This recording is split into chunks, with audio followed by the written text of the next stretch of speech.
Okay, so starting with number 3, we're looking at problems that have a number in front of the x squared term. And so it becomes a little bit more challenging when we have that number in front. The first thing we should do if there's a number in front of the x squared is we should see, is there a greatest common factor that we could take out? So we should look at 2, 8, and 8 to see, is there anything in common that we could divide out? So if I look at 2, the two numbers that would multiply together to make 2 would be 1 times 2, and that is the only option. For 8, it could be 1 times 8 or 2 times 4. And then we have another 8. So if we had another 8, it could again be 1 times 8 or 2 times 4.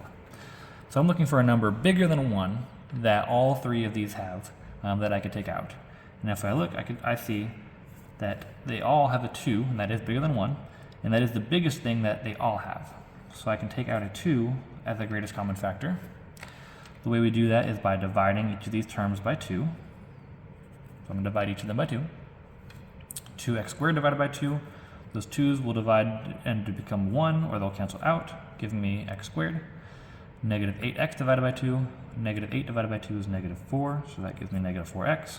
And then plus 8 divided by 2, 8 divided by 2 is again 4. So now I have 2 on the outside, that's my greatest common factor. And what I have left is x squared minus 4x plus 4. So I can factor that, what's left, using the tiles. X squared minus 4x, so I need to have 4 negative x's. Let me put it down below so you can see the problem still. X squared, 4 negative x's for this problem. And then we need to have 4 positive 1's. So these are the pieces that we need. We once again need to rearrange them so that way we can use all the pieces and not have any empty space left over or any pieces left over.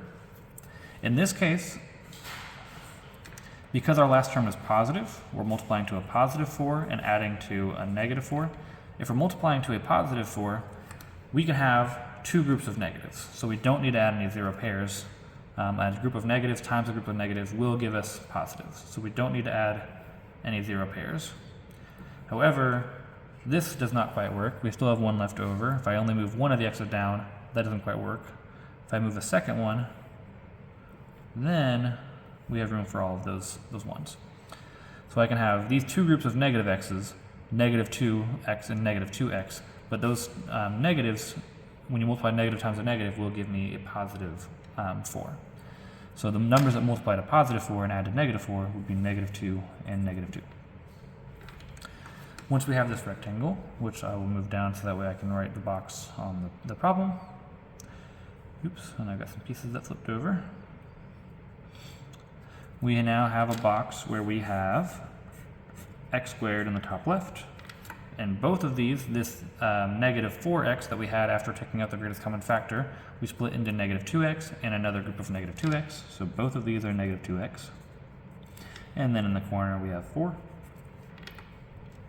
Along the top we would have an x, and because these are negative x's, minus 2. So x and minus 2. And then the same thing along the side, because this is an x squared, we'll have an x. And because these are negative x's, we'll have negative 1's. This is x minus 2 along the side. And so my 2 factors that I get from here are x minus 2 and x minus 2. But we can't forget that when we take out a greatest common factor, that also is one of our factors in our answer. So don't forget to put that 2 out in front of your answer. When we take it out at the beginning, it needs to go back into our answer at the front.